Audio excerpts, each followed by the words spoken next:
Today, we're talking about the new interactive map that we have available, and also the Nebraska real-time forecasting tool that we have. So very excited to introduce both of these. The nice thing about the new interactive map is we're not taking anything away. We are just adding to it and making it faster. So you'll see a lot of benefit to this new interactive map. We'll show you a bit of the different quirks and features of the new map that might be different than what you're used to seeing, but everything is still there, I promise. I have with me Erin Went, and she will be taking over the first half of the presentation, talking about the new interactive map, and then I will take over to talk about the second part, which is our real-time flood forecasting tool. So without further ado, I will turn it back to Erin, and she will take over the first part, which again is our new interactive map. All right. Yes, like I just said, I will be talking about the new interactive map on our website. On the screen here is just a little agenda of the presentation today. So we'll start with the new interactive map, just some overall features of it, and then we'll go more in depth with the layers on the map, so managing the layers, as well as discussing the available tools on the new interactive map. And then after that, Elijah will come back on and talk about our NeRFF tool, the Nebraska Real-Time Flood Forecasting tool, and he'll go in depth on how to use it and our future plans with it. All right, so our new interactive map can be found on the same webpage where the old one was on our interactive maps page in the DNR floodplain management page. You can follow the link on the screen or the link in the chat that Michelle put. It's pretty similar to the other one, but it is a little faster, as well as having some better functionality.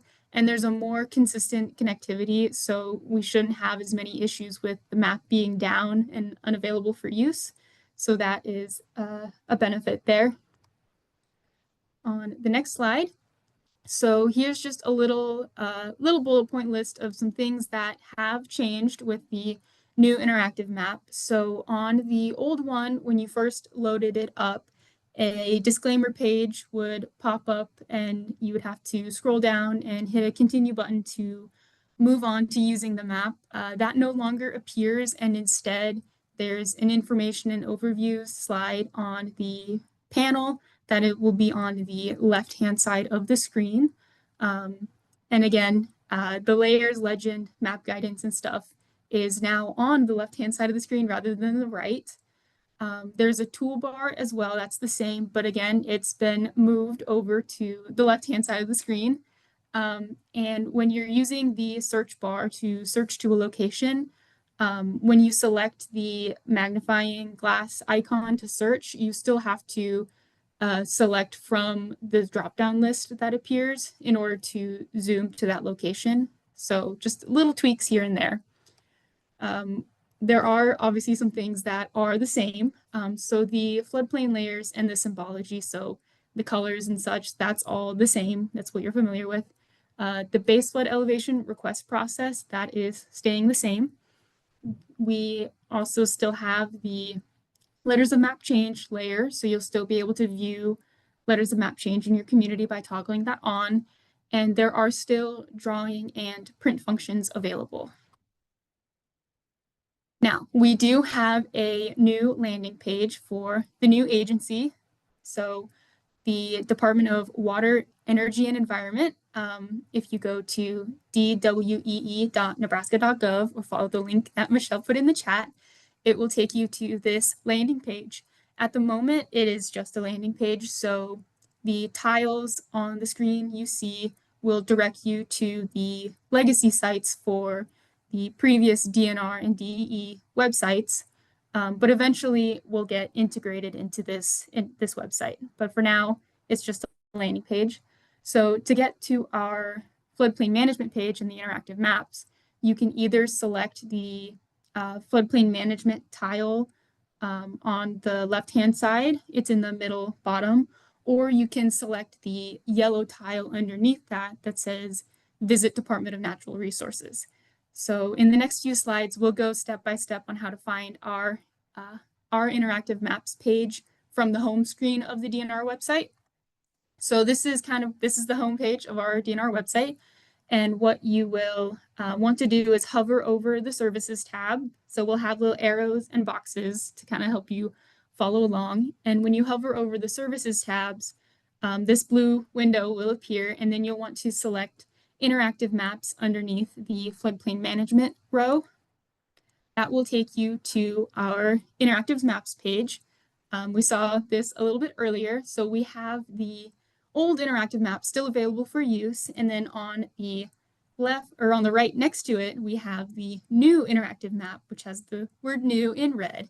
That is the one we will be focusing on today.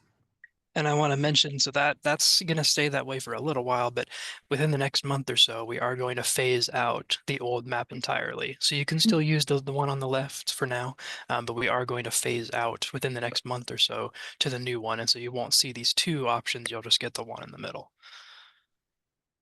Thank you.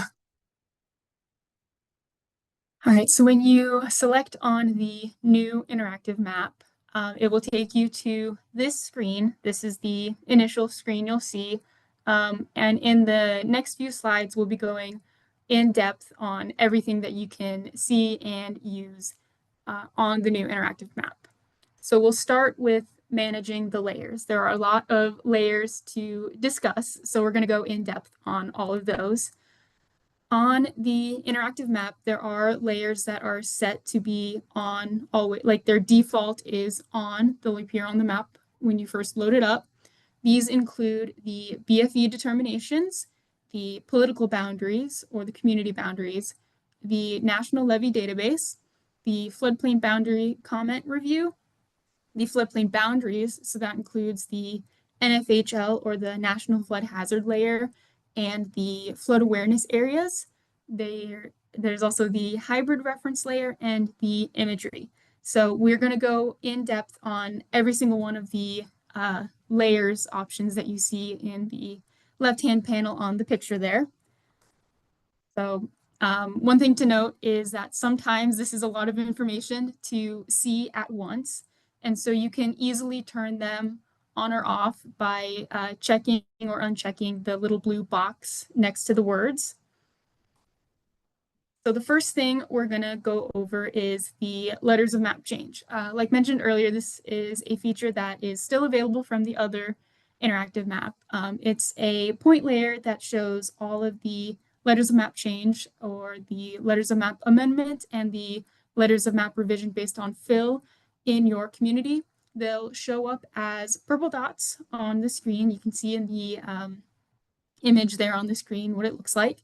And then if you click on those purple dots, you'll get more detailed information related to the letter that you're looking at. You can also go to the Map Service Center and search for your community to find the official letter with the information if you want to go more in depth finding that information. Next, we have the base flood elevation determinations. So these will show up as yellow boxes in a kind of 1 square mile area for the PLSS sections or the Public Land Survey System. So those areas that have valid determinations are going to have that yellow box there. And when you click on it, you can see more information related to the BFE and actually view the map as well. It'll also come up with information related to requesting a BFE or contacting your floodplain administrator. So those are some good features with the BFE layer. Next, we have our ice jam reports. So for communities that need to be aware of ice jams, this is a good feature. If we have any reports that are made by certified users on our ice jam reporting page, they'll show up as little snowflake icons that Elijah is pointing out. And these reports, if you click on the snowflake icon, will include information related to that specific ice jam, what's going on, and water flow and such at that location. Next, we have the political boundaries. So this is one of the layers on in the left-hand panel that you can expand even further if you select on the little caret arrow to the left-hand side of the checkbox. And so this is going to include county boundaries, community boundaries, state boundaries, and those PLSS boundaries. And so typically with the community boundaries and such, you're going to have extraterritorial jurisdictions shown as well. They show up as these yellow lines and such. If your community boundaries don't look accurate when you're viewing it on our interactive map, you can let us know and provide an updated map, and we can get that changed on the interactive map to reflect the proper boundaries. Next, we have the National Levy Database. So this layer is going to show nationally accredited levy systems. So it's specific to those accredited levies. They're going to show up as a dark gray, almost black line, typically along water courses, and it will differentiate between flood zones like shown on the screen. You have it follows right along the flood zone differences. So keep an eye out for those. They can be kind of hard to see, but they are that darker gray, almost black color. Next, we have the floodplain boundary comment review. So this is going to be specific to communities that are going through a new mapping study and are within or soon entering the preliminary stages of a FEMA-funded mapping project. So this will allow you or other users to provide comments about the preliminary maps. It's specific to that. So in the next few slides, we'll go step by step on how to create a boundary comment on our new interactive map. So first things first is you're going to want to make sure that it is turned on in the Layers tab. You'll want to make sure that's checked on. And then there is a little icon. It looks kind of like a chat bubble on the toolbar at the top, but it's on the right-hand side of the screen, kind of by the search bar, which will show that a little later in the presentation. And then once you select on that little chat bubble icon, the left-hand panel will open up to what you see on the screen, and you'll want to click the New Feature button from the menu. Then you can draw a shape around the area that you want to comment on. You can kind of make it any kind of shape or polygon you want. In the example on the screen here, a triangle is drawn. You can do a triangle, you can do a rectangle, a square, polygon, whatever area you want to create, you can do that. And in order to finish the drawing, you're going to want to double click on your mouse. And then after that, the panel on the left-hand side of your screen will ask for some required information. So this is mostly contact information. So we can talk with you a little bit more if we have questions about the comment that you left. And then once you have all of the information, filled out all of the required information, you will hit the Create button at the bottom, and then your boundary will appear on the map. This is a tutorial I think we're going to print off and bring with us. So anytime we are, it's after the flood risk review meeting. If you're going through a mapping project, we'll bring some of these tutorials. These slides, we'll print off a few of these and we'll provide them to people so they know how to make comments. I didn't show it on this screenshot, but if you scroll down, there's a place to put notes, and that's where you can put your concern about the maps. So that's really handy tool, and we'll show you how to use that icon in a little bit here. Thank you. All right, so continuing to move down the list on the Layers tab, we now have the floodplain boundaries. And this is another one that you can expand even further to see more detailed layer information. And so under the floodplain boundaries, you have the NFHL, or the National Flood Hazard layer. You also have the, and under that you have the NeFFL, which is the Nebraska flood hazard layer. You have pending and preliminary flood hazard layers. So if your community is going through a new mapping study, you may have pending or preliminary layers to look at. And in addition to those, there are the flood awareness areas and the effective paper maps. So the flood awareness areas are just kind of draft data that our mapping staff has created, and we place it on the map for informational purposes. So it's not regulatory yet, but it is informational. The flood awareness area is going to show up similar colors to the regulatory data with the light blue and orange, but it's going to have hashed lines through it. So it does look a little bit different. Now, if you want to look only on the regulatory boundaries, you will want to make sure you uncheck pending, preliminary, and flood awareness areas, as those are not the effective boundaries. And I want to make note that you want to make sure that the effective paper map layer is turned on if you are one of the communities that has paper maps. I believe it is default to on now on the new interactive map, but it wasn't on the old one. So just double check that it is turned on if you are a community that still has those paper maps and you want to view your regulatory boundaries. All right, next we have the hybrid reference layers. So this is information about road names, community labels, water features, landmarks, railways, and such. It's helpful for kind of figuring out where you're looking, and if you're trying to find a development somewhere, you can go based off street names and such. So make sure that's turned on. All right, so next we have the stream gauges. So similar to our NeRFF tool, we have stream gauges here shown on the interactive map now.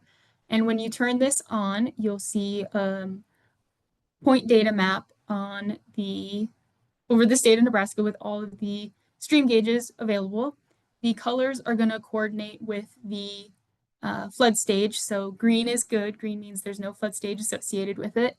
And if you click on one of the gauges available on the map, it will pop up a window that shows more information related to it, such as the station name and number, its type, and whatnot. And then it also includes information of the source of the stream gauge. So that could be USGS, the Army Corps of Engineers, or us. We have a handful of stream gauges out there, but it's going to mostly be USGS or Army Corps.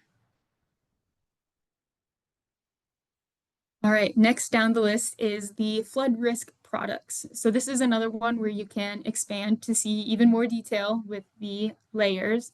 But this is going to display additional flood risk information that's beyond just the regulatory boundary data. It's important to note here that the information shown in the flood risk products layer, the data is not regulatory. It is just informational purposes. So you can't use this for any sort of permitting process or anything like that, but it does have some additional information that may be helpful. This is going to include things such as depth grids or percent annual chance layers.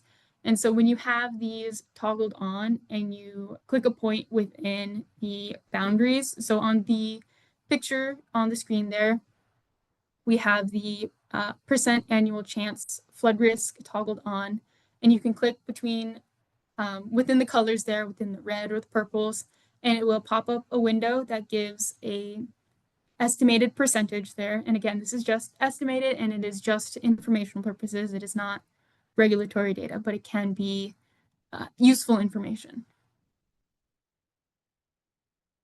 All right, and lastly, on the layers tab here, we have the imagery. And again, this is another one where you can expand even further for more information. And with the imagery layer, you can toggle between different years of imagery available. The default is that world imagery at the bottom, but you can have a variety of years to cycle through if you want to see kind of the changes in the development within your community. All right, so now we have the available tools. So we'll go step by step talking about all the different tools that are available on the new interactive map.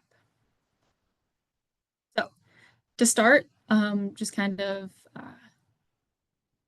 getting situated, the toolbar is that lighter gray bar that's at the top underneath our logo and such, and they can all be found there. So there's a variety of selection tools, drawing tools you can find. You can open the legend up from the toolbar here, as well as the stream gauge camera filter, the elevation profile tool. You can select the floodplain boundary review comment tool from here as well.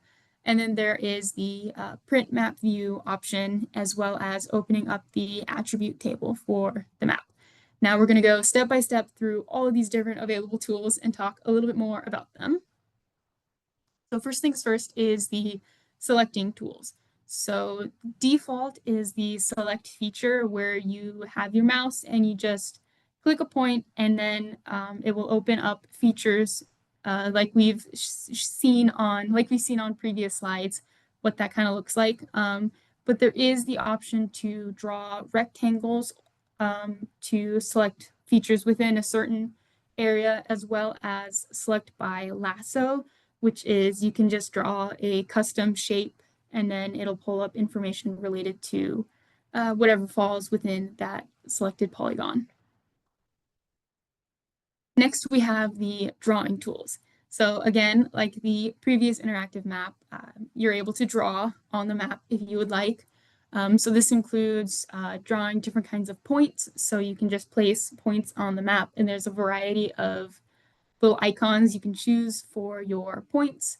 You can draw polylines, so you can draw custom lines on the map. You can also draw polygons, so you can draw a custom shape, whatever you want it to look like.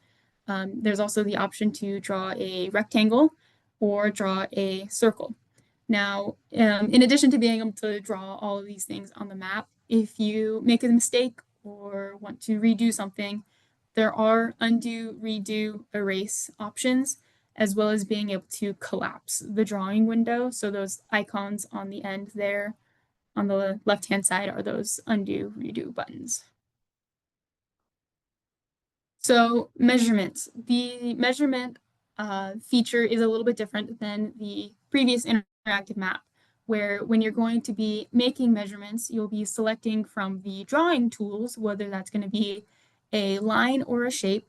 And when you select the line or shape, depending on what you want to draw, it will open up a little preview panel that you see on the screen in the pictures there. And then towards the bottom of that, you will want to make sure you toggle on show length or show area measurement, depending on what feature you're using. And then you can change the unit of each measurement. So it can be a variety of measurement units, such as like feet, acres, square feet, that kind of thing, whatever your preference is. But that feature is a little bit different. You can also change all the different colors and such of whatever you're drawing on the screen if you have a color preference. All right, other available tools that we have include the application overview.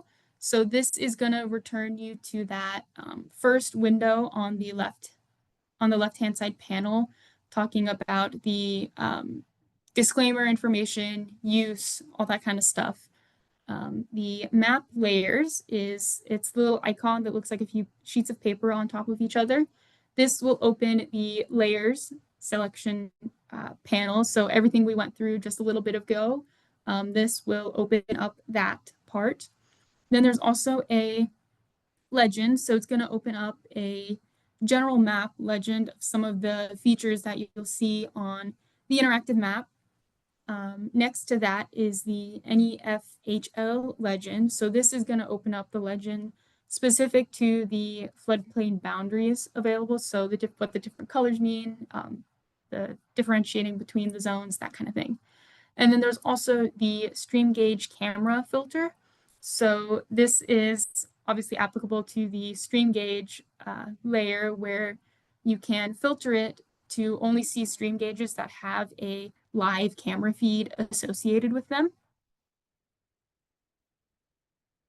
Some of the other tools available include a popular searches tool, so you can search for your community by name. I'm not super familiar with this tool, but feel free to figure what works for you. There's also the elevation profile tool. This one is new, and we'll go a little more in depth on this in the next few slides. So keep an eye out for that.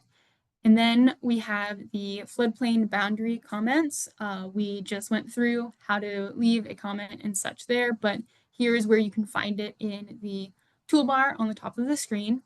And then again, we have the print map view option. So again, like similarly to the other interactive map we have, you are able to print sections of the map based off your current or custom view, depending on what you want shown in the printed map there. And then lastly, we have the attributes tool. So it'll open up an attributes table for the available layers on the map. All right, so this is the elevation profile tool. So this is a new tool on the new interactive map. There is a disclaimer that you're gonna have to go through before you can start using the tool. And it's important that you read it and thoroughly understand what the disclaimer is saying. But once you hit continue on the disclaimer, you'll have the option to click a draw button, and then you can draw a line across an area that you are curious about the elevations for. And again, like the other drawing features that we have, you'll want to double click on your mouse to complete the drawing. So you can see on screen here, we've just got a little line across the creek there. It's a blue line. And then once you have the line drawn for where you want elevations for, there is the option to change the units of the elevation profile using the little gear icon for the settings. And then there's a handful of options you can choose from to change the elevations measurement unit. All right, so this is a little bit more information about the disclaimer that you have to go through to use the tool. And again, we highly recommend that you read the full disclaimer before you use the tool, but this is strictly for informational purposes only. It does not replace surveyed elevations for permitting, letters of map change, or proof of compliance. It is, again, strictly informational only. Yeah, with great power comes great responsibility. So use this tool responsibly. I don't want to see any permits coming back because you used this tool. It's great. It's really good for information. If somebody's proposing a project, I've already used it a couple of times, just to give people an idea of where they're at now, but then when it comes to actually beginning development and permitting it, they do have to get surveyed elevations. These are going to, I mean, it's a nationwide tool, and so the elevations can only be so accurate. So it is good for information, but use it responsibly. If you have questions about it, feel free to get in contact with me. It is a privilege. We will revoke it if we need to. Perfect. Thank you. I just wanted to quickly have it open just so you can all see everything together. Now that we've shown everything kind of pieced together on the PowerPoint slides, this is how everything looks when you open the screen. So I'm not going to use it too much. It's just because we're sharing over Zoom, it's going to run relatively slowly. The bandwidth is somewhat compromised, but this is what you're going to see. So the layers button is right here. So when you click that, it just opens it on the left side. Remember last time it was on the right. So just little differences like that. All your drawing tools are there by default. In the top left here, you don't have to go find the drawing tools. Just remember that there's no longer a measurement tool. You can still make measurements, but you're going to use the drawing functions.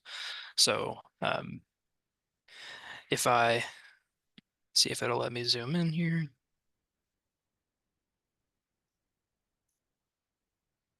And then if I just pick, for example, I want to measure a distance, I click on the line tool. I choose the line that I want to use, show length measurement, make sure you toggle that on, and then choose the unit that you're interested in seeing. And then when you draw that line and double click, give it a moment, but it will show the actual measurement that you just made. And again, it's running a little slowly just because we're sharing over Zoom the bandwidth. So there's the link that'll pop up, and so you'll see that. And then when you click print, anything that you've drawn or anything that you're showing on the screen, when you click that print map view, it will come up as a PDF and it will show everything that you've drawn. So if you're trying to convey information to a property owner about where their property is in relation to a floodplain, or the amount, the size of the lot, those kinds of things, all of that will show up on a printed map that you can then provide to the property owner. Some other things I wanted to show. I made a couple of notes that I wanted to show how it actually works live. I'm going to turn on the stream gauges layer just as an example. So let me zoom out just a moment.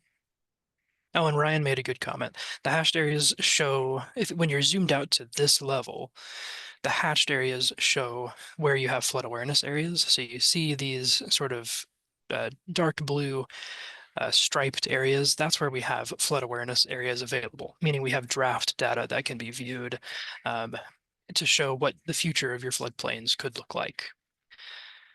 So here's the stream gauges. What I wanted to show specifically is when you click on one of these points, the window will pop up on the right side of your screen.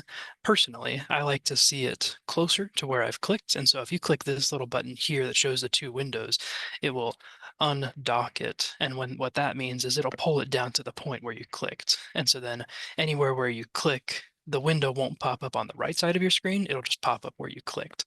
I like that better. I think it's a nicer functionality than it being over here on the right, but you can use whatever you'd like. I just wanted to show that because we didn't have that before.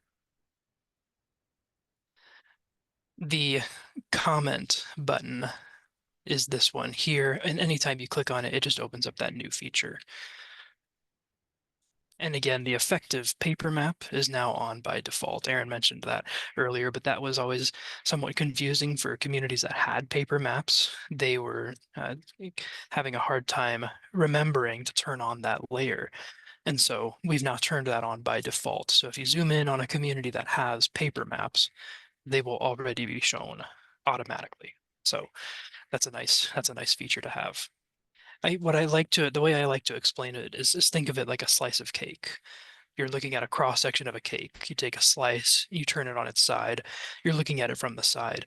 That's how the profile works. You draw your line, and then it shows along that profile what the different elevations are. Darcy's asking, can you search by section, township, range? Yes, so automatically you can search by either address or by section. So if I typed in a section number from here, it would go to it. You can also turn on only sections. So if I wanted to, I can just turn off the Esri World geocoder, and now it will only search by section. So yes, you can still search by sections. And I believe the popular search lets you do that too. Yeah, if you click that popular search button, which is that magnifying glass here, and then you go to sections, you can select or you can search manually by section, and it'll filter out the other ones besides the one that you're looking for. And when you click apply, it'll find it.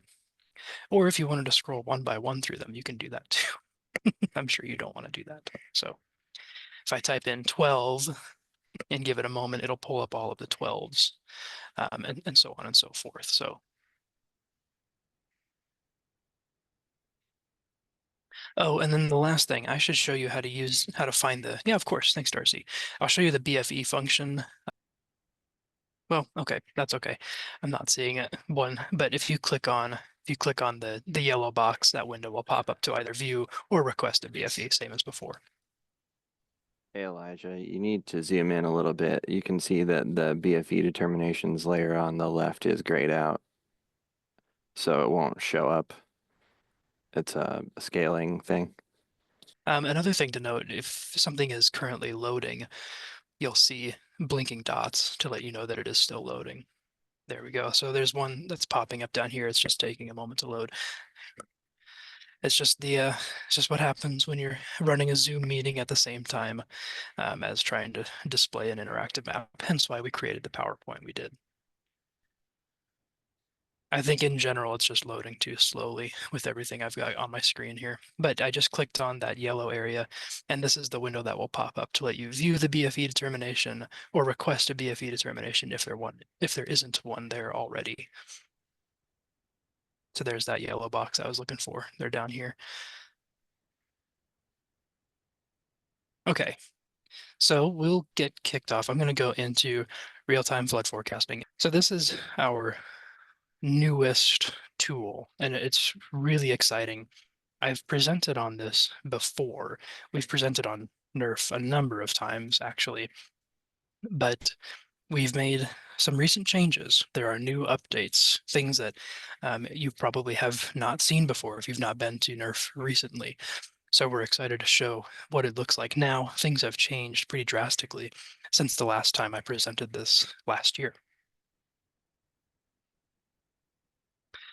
So this is also available on our interactive map webpage. It is just underneath the regular interactive maps. If you scroll down a bit further, a nice little description will show up explaining what it is. Essentially, what happened was after the flooding of, well, during the flooding of 2019, we had requests for inundation boundaries, kind of demonstrating what areas would have been impacted during that 2019 flooding. Now, at the time, we had accurate predictions from the National Weather Service. We didn't necessarily have inundation boundaries set aside, and we didn't have the ability to run inundation boundaries in an efficient, fast enough manner. And so we were asked to prepare for the next event by creating inundation data in advance. And that kind of led to the birth of Nebraska real-time flood forecasting. This is an online flood inundation tool. We have pre-computed the inundation boundaries for 54 communities that have stream gauges. So the data is tied to the stream gauge. This landing page, this is what you'll see when you first click on the map, shows all of the gauges across Nebraska, whether they have inundation data or not, and shows their current flood stages and, if they have it, forecasted flood stages as well.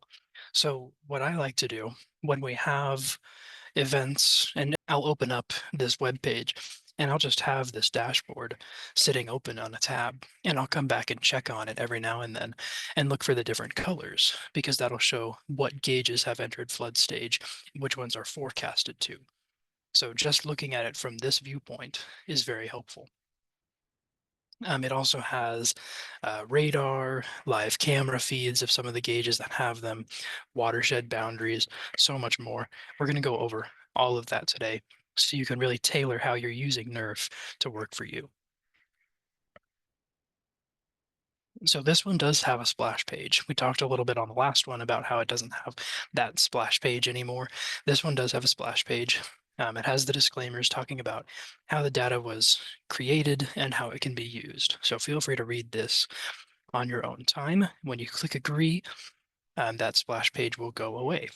And like I said, by default, all stream gauges in Nebraska will appear when you first open the page. That was different last time I presented this.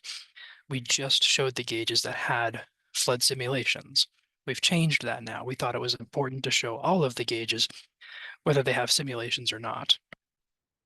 Now, what we've done is changed the icons that indicate what kind of gauge it is and whether or not it has simulated inundation boundaries. The ones that are square, let me get my laser pointer on.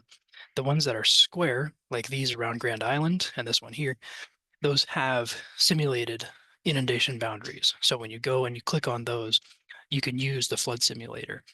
The others don't necessarily have that, but you can still click on the gauge and review live data for the gauge site. So you can do that for any of these. What's the newest thing and the most important thing to take away from this presentation is you can now use a gauge filters tool to only see the gauges that you want to see that are relevant to you. And this is an extremely powerful tool because you can filter all of this information that's showing up here. So you can filter out the station type, if it's a stream or a reservoir, the source of the information, whether it comes from us, USGS, or other sources, the current flood status or the forecast, the current trend, if it's rising or falling, the data availability. So if you only want to see ice affected, you can click that, and then it will only show gauges that are ice affected. The flood sources. So if you only want to look along a specific flood source, you can select that, and it will only show the gauges along, say, the Big Blue River. So in the event that you're having flooding along that watercourse, you can just view the gauges there and get an idea of the flood situation. Same with river basins. So if you wanted to see a larger picture of the entire watershed, you can do that as well. So say, for example, I wanted to just look at the Elkhorn River, the gauges that are rising and are currently at moderate flood stage. I can select those options. And then when I click apply filters, it will only show those gauges.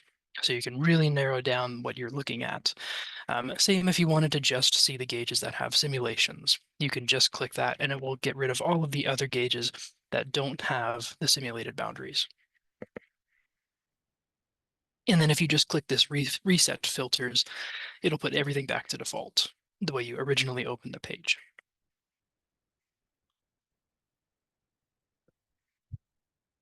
Okay, so some of the functionality of the map itself. When you're looking at it from this viewpoint, if you click on any one of these icons, it'll pull up all of the information related to the stream gauge on the right side of your screen. It'll pull up the river basin, if it's ice affected or not, current discharge rates. It'll have links to the National Weather Service, USGS, or DNR/NWEE gauge site. So if you wanted to click those view links here, it'll take you right to that page. If it has a live camera feed, you'll also get a link for that. And the other thing that it will pull up is the most recent screenshot of the hydrograph for that gauge. So if you wanted to see the current stage and what it's forecasted to be, you can get that image right from this screen.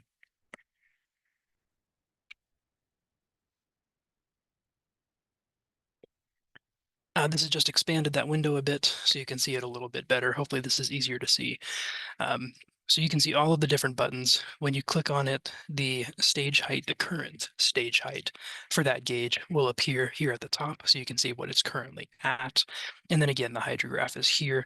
All of your links are here to find the other pages. If you wanted to see the actual National Weather Service gauge site, you can go to that from here. And also we've added this new button to sign up for alerts. I talked earlier about your people that are living in a floodplain or have campsites in a floodplain.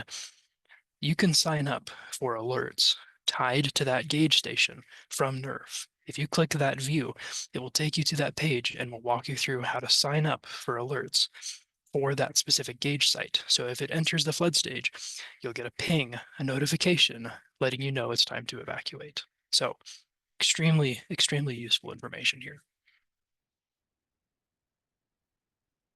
Okay, going back to this page, if you click on the flood simulator button, it will zoom you in to the jurisdiction, wherever that gauge is.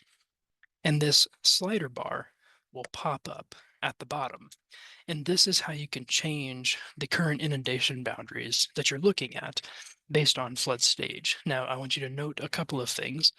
Number one, the slider bar will start at whatever the current stage is. So when I clicked on the gauge for St. Paul along the Middle Loop River, the stage at that time was 1.87 feet. And so it will put your slider by default at 1.87 feet. Then as you move it, there's a simulation starts icon. That's where we've started simulating inundation boundaries. Inundation boundaries wouldn't be very helpful if it's any lower than that because it's not necessarily flooding. So we create these inundation boundaries, and as you drag this slider, it will jump at half-foot intervals. So in this image, I've pulled it to 8.5 feet, and you can see the boundaries of the past the simulation starts icon. You can see the boundaries that start to get simulated for 8.5 feet. Now, what I like to do is use this flood by frequency instead. So instead of using the slider based on stage, you can tie it to an event of a 10%, 2%, 1%, or 0.2% recurrence interval. That might remind you a little bit of how we designate floodplain boundaries based on percent frequency. So the 1% event here shows the inundation boundaries during a 1% event. Now, this isn't regulatory data, so you can't use this for regulating your floodplain areas, but it is interesting to see the similarities between the regulatory maps and the inundation simulation. Going back to the slider bar, if you click this view depth toggle, it'll actually bring up this sort of gradient of colors within the inundation boundary, showing the depth of water. And if you click anywhere within this area, instead of stage height, it'll tell you the depth at that location in the top right here. So if you clicked anywhere within this boundary, while you have the view depth toggled on, it'll give you an estimated depth at that location.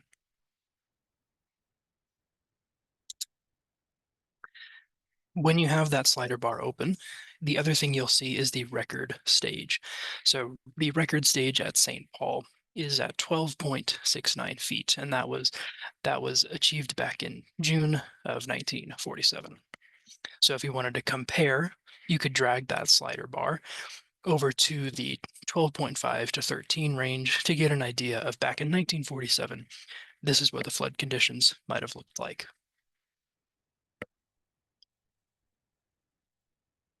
And same functionality as on the interactive map. If you click the Save and Print Map button in the bottom right, it will create a PDF or image print of whatever you're currently looking at. So if you wanted to print this image right here, say you're having flooding in your jurisdiction, and the forecasted stage is going to be 8 or 9 feet. You could jump to the NeRFF tool, use the slider bar to go to that interval, and then print the map of what you're seeing and provide it to your leadership, to your emergency management. This is an extremely useful tool to use during events like that. Okay, zooming back out. Imagine we've zoomed away from that individual gauge site. We're now looking at Nebraska entirely. If you click on one of the gauges and then click the Show or Hide Watershed button in the middle of that pop-up, it'll pull up the entire drainage area for that stream gauge. And so if you pair this with the radar layer and maybe the observed or forecasted rainfall totals, you can get an idea of maybe impending flood conditions. So say it's not necessarily flooding right now, but the radar is showing heavy rain within this watershed. You know that eventually that water is going to make its way to your stream gauge. So any stream gauge you click on, it'll create that starting point and show the entire watershed that feeds into that specific gauge. Okay, one of the other options, or one of the other tools, is these additional layers. This is not just about stream gauges and flood simulation. All of this information is also available to you through these additional layers. So displaying critical facilities, dam locations, ice jam reports, all of that is available here as well. So I want to go through each of these layers and show you what it's showing and how you can use it while you're using NeRFF. Okay, your regulatory flood zones. You can use this to actually see the national flood hazard layer in comparison to the inundation boundaries. So this is, again, not displaying, the inundation boundaries are not regulatory data. But if you wanted to compare it to the regulatory data, you can turn on the regulatory flood zones layer so that when you zoom in, you can see your floodplain boundaries and then compare with that slider bar. During a flood of what event would that floodplain reach its capacity? critical facilities. This is a layer that it took a long time to develop. NEMA helped us develop it. We looked at hazard mitigation plans and had communities provide us with information.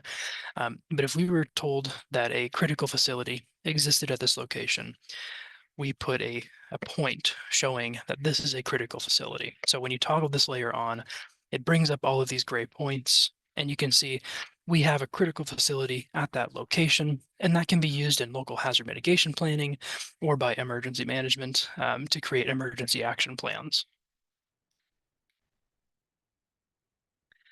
The next layer that we have is the levees. Sorry, I moved the arrow too far down. This is supposed to be next to Nebraska dams. This layer is going to display all of the registered Nebraska dams and their hazard level. And this information came from the Dam Safety Division. They have an interactive map to view dams. We've pulled that data into the NeRFF tool. If you click on any one of these triangles, they show up as a triangle. You can see all of the information here about the specific dam, what its hazard class is, and other information such as who owns it, who operates it, that kind of thing. The hazard level shows up through the colored icons in the legend automatically. So you can see what the different colors mean. A high hazard dam shows up in red, green shows up as low, that kind of thing. Now moving into levies. This is the same as what we talked about on the interactive map. You can view the national levy database here. All of the levies show up as sort of this orange tinged line. And if you click on that levy system, it'll bring up the information for the last time it was edited, the name of the levy itself, or you can click view to get a more detailed description of that levy system. Any rain. How many of you have used any rain?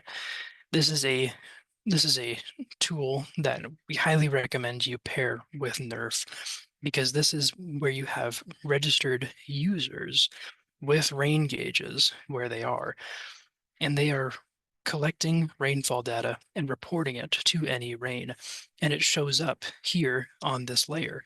So you can see the recorded rainfall data, and the powerful thing about this tool is you can adjust the range of the data that you're looking at. So if you wanted to see the rainfall totals between June and July, you can set that start date and end date to that.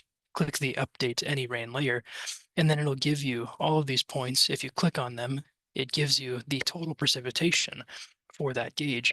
And again, all of this can feed into your emergency action planning, your forecasting for potential flood conditions.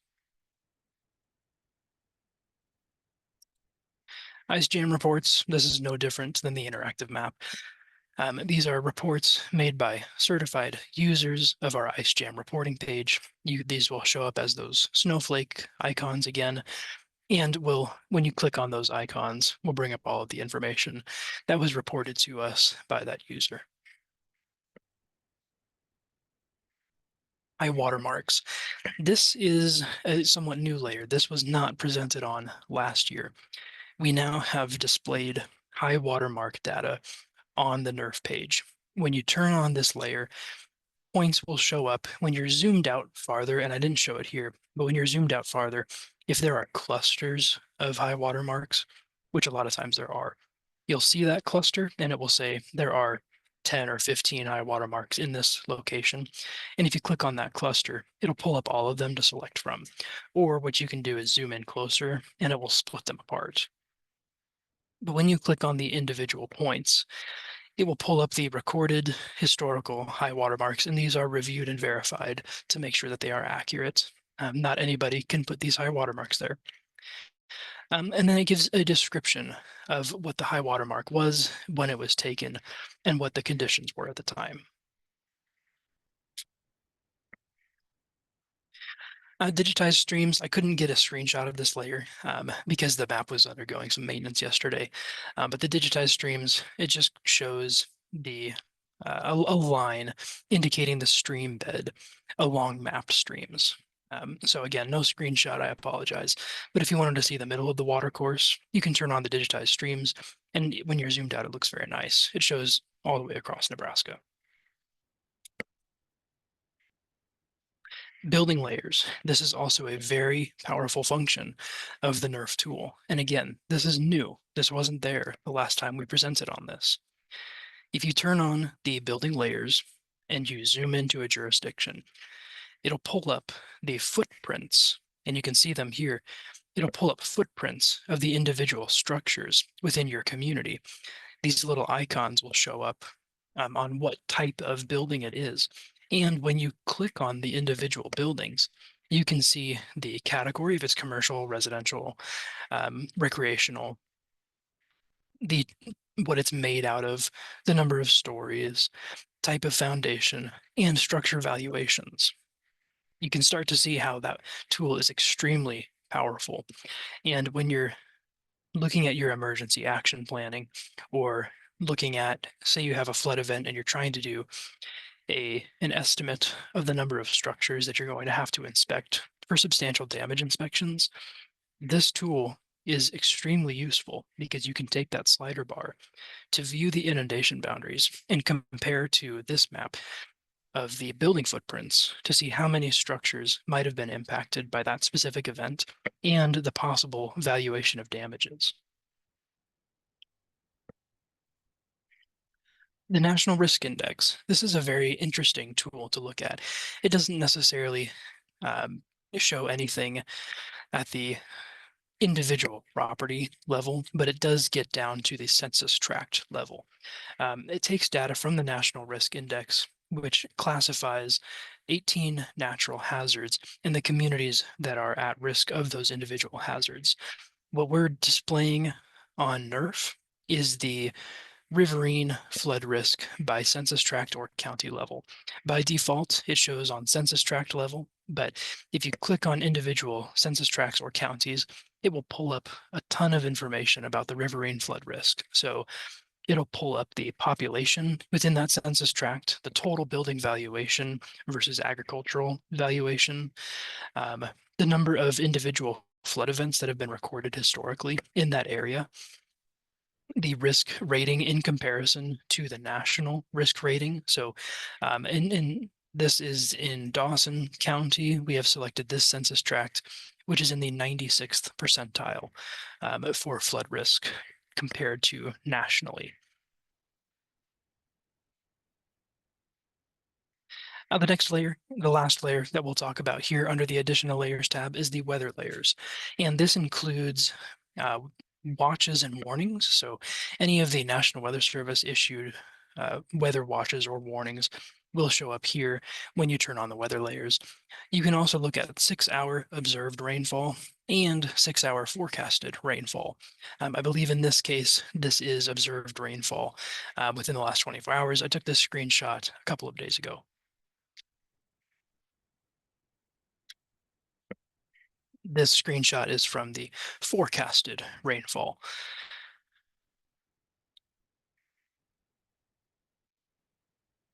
Okay, so some of the ways that you can use this, number one, of course, is imminent flooding events. So when you know that you are going to have flood conditions or possibly have flood conditions, you can open up this tool and review your evacuation zones. So based on the inundation boundaries with this forecasted event, this is the area that needs to evacuate. We know we have RV parks in this area, campgrounds in this area, mobile home parks. These are the people that we need to go tell to evacuate.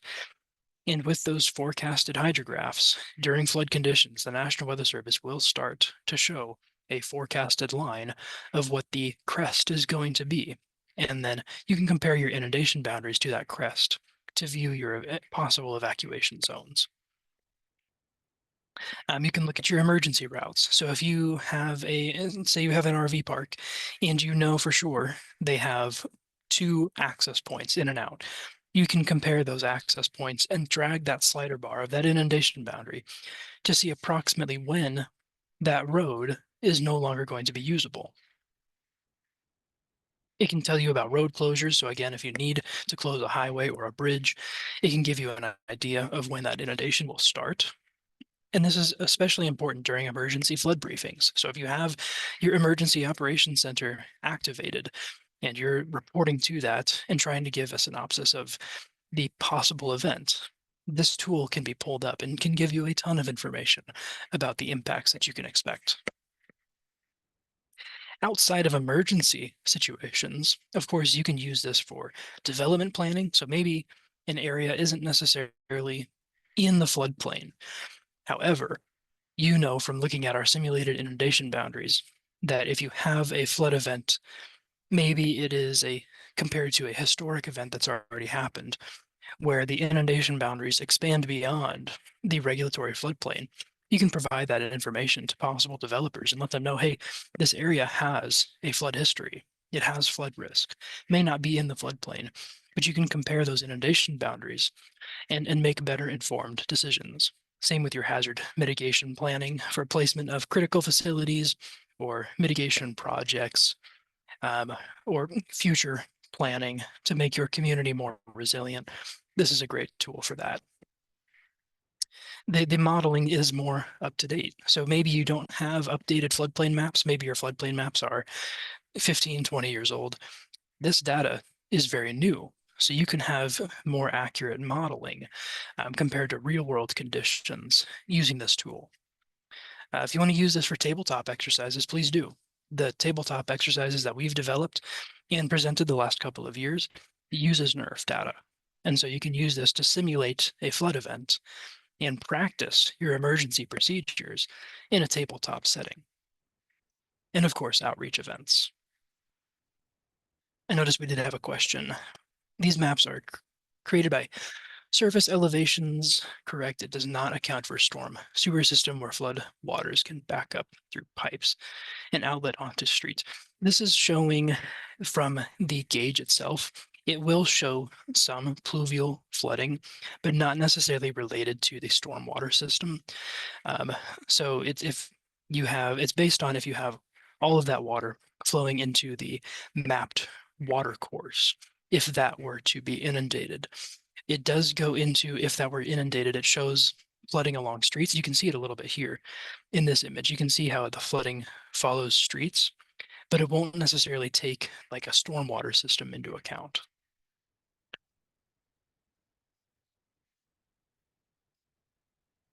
Hopefully that answers your question.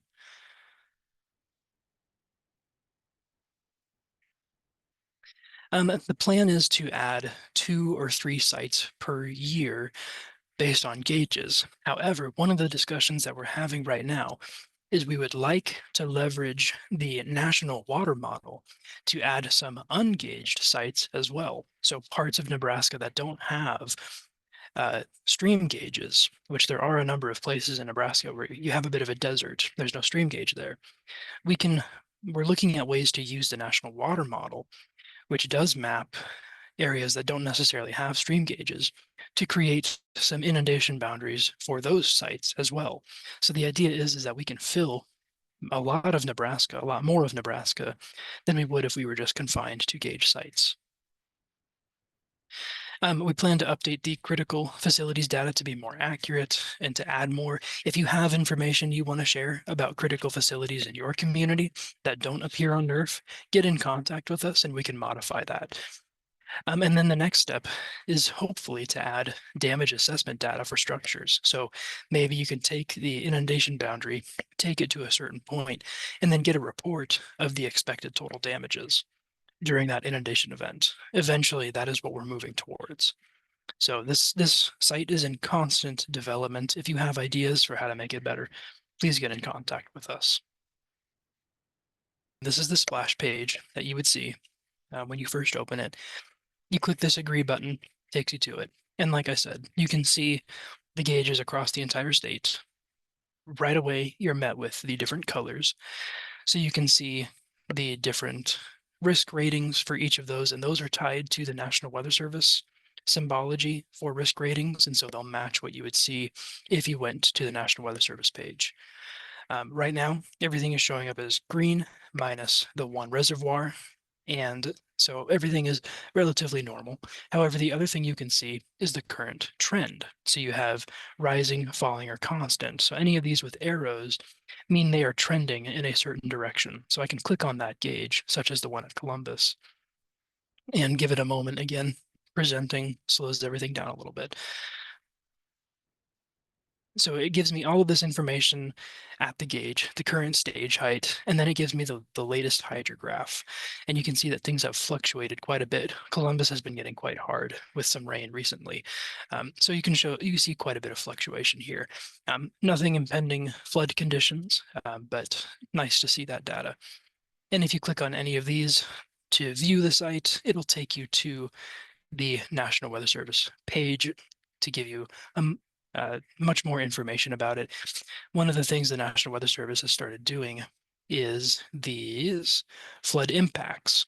These are narratives based on flood stage that are provided by local entities about if the river meets this certain stage, here's a narrative of what to expect in terms of impacts. So at 10.5 feet, lowland flooding begins. At 15 feet, there's a parking lot south of the bridge on the downstream side. At 19 feet, the bottom of the bridge is impacted. And at 20 feet, the top of the levee is impacted. So these are nice narratives to kind of give you an idea of where you're looking.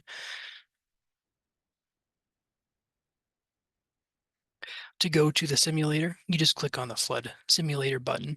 It'll take you towards the community. Give it a moment to load. The spinning wheel indicates that it is still loading the inundation tool.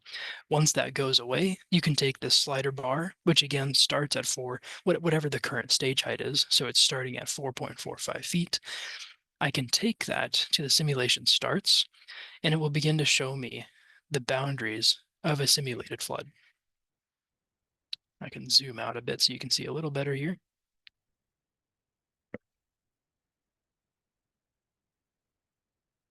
And so I've taken this all the way up to 16 feet. You can see that the levee isn't effective anymore. I can take it as far as I need to. And then if I click this view depth button, I then get that depth grid. And if I click anywhere within this layer, it'll pull up the depth at that location where I clicked. So where I clicked, the depth was 3.1 feet. And that will change depending on the stage that I drag the slider to.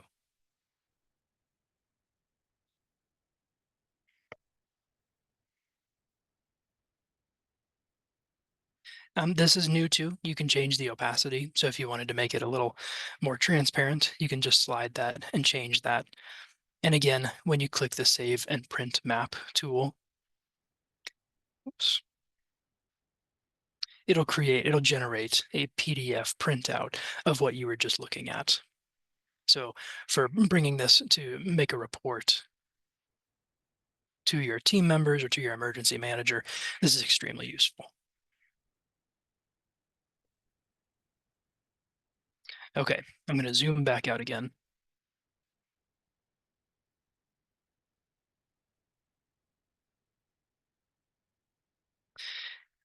I wanted to show the gauge filters function just to see how that works live. We'll give the map a moment to catch up with what I'm doing.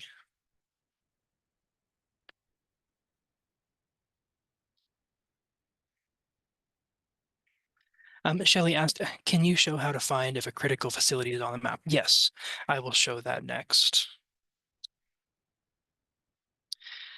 So if you click gauge filters, you can choose what you want to see. If I had gauges that were at higher flood stages, I would show you how that works. But if I were to click, I just wanted to see moderate flooding, and I clicked apply, give it a moment to load.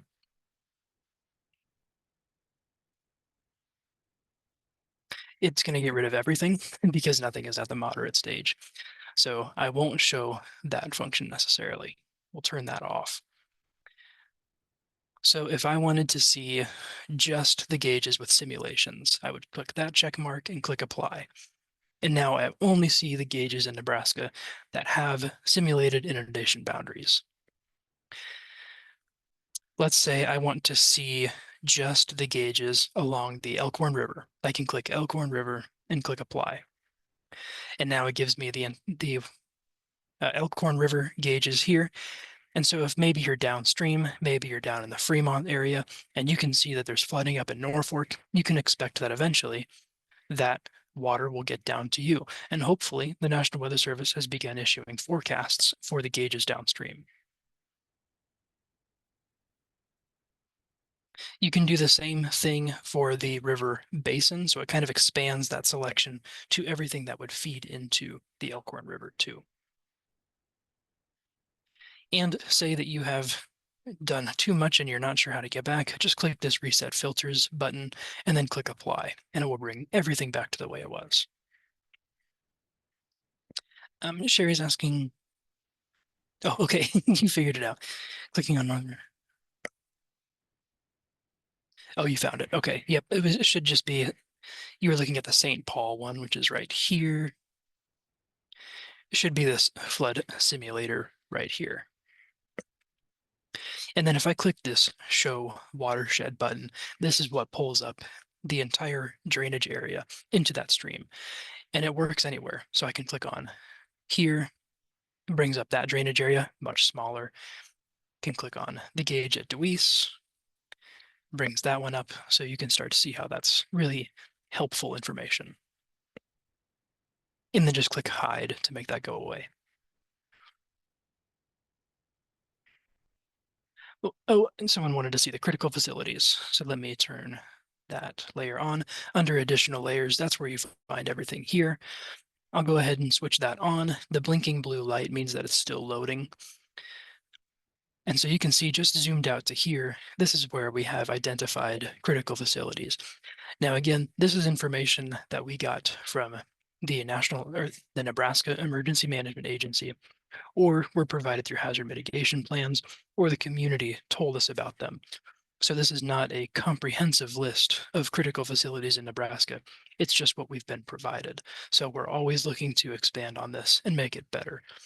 So if you can then zoom in, here's a nice cluster of them here. I believe this is in Gothenburg. Yep, this is in Gothenburg. You can see all of the critical facilities that have been reported to us. And then if they happen to have inundation boundaries, of course, you can then compare when those critical facilities might be impacted by high water. So there's a simulation at COSAD that you could open up to view the potential impacts to those critical facilities.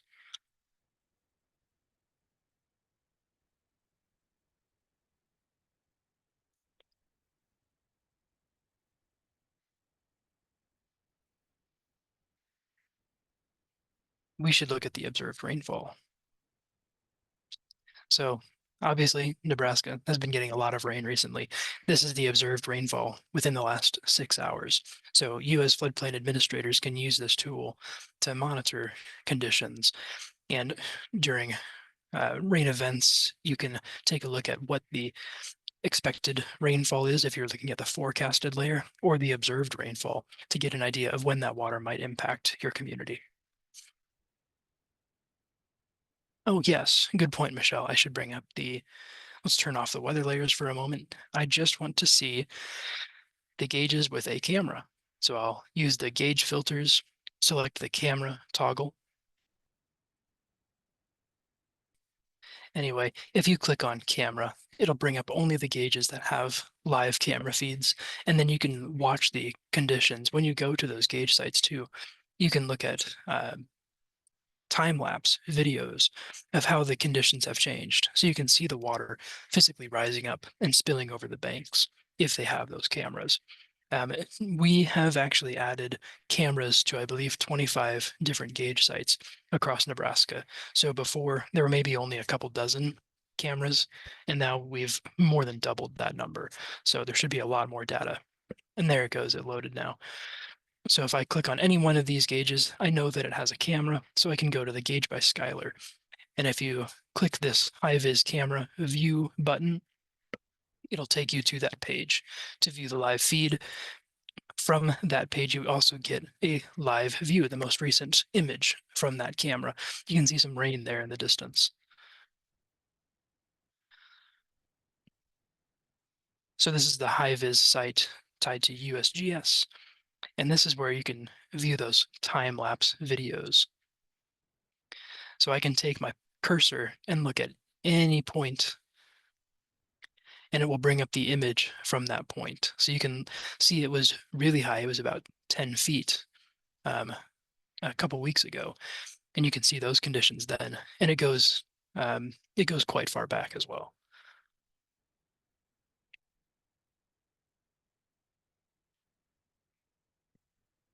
And this is the current time lapse.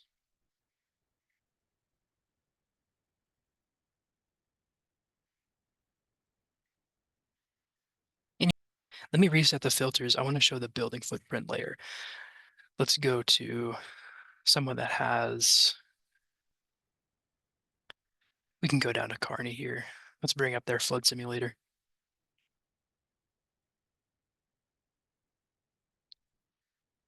We'll bring it to the record stage, which is about 8.5 feet. Give it a moment to load. But if I zoom in closer, these building footprints pop up, and these are extremely accurate from what I've found. As you can see, it almost perfectly mimics the footprint of the building. If you click on any one of those, it brings up all of the information about that structure, including the valuation, what it's built of. Sometimes it even gives population information for how many people might be within that structure at any given time. Very powerful tool. I think it's decided to be all done today. It's loading very slowly. So I'll stop doing the live stuff and I'll go back to the PowerPoint and we'll finish up today. This is all the content that we have to share today. So again, thank you so much for attending today. Thank you all so much for everything that you do. We really appreciate it. Yeah, feel free to play around and please try to break them. Let us know if you break them because then we can fix that kind of stuff.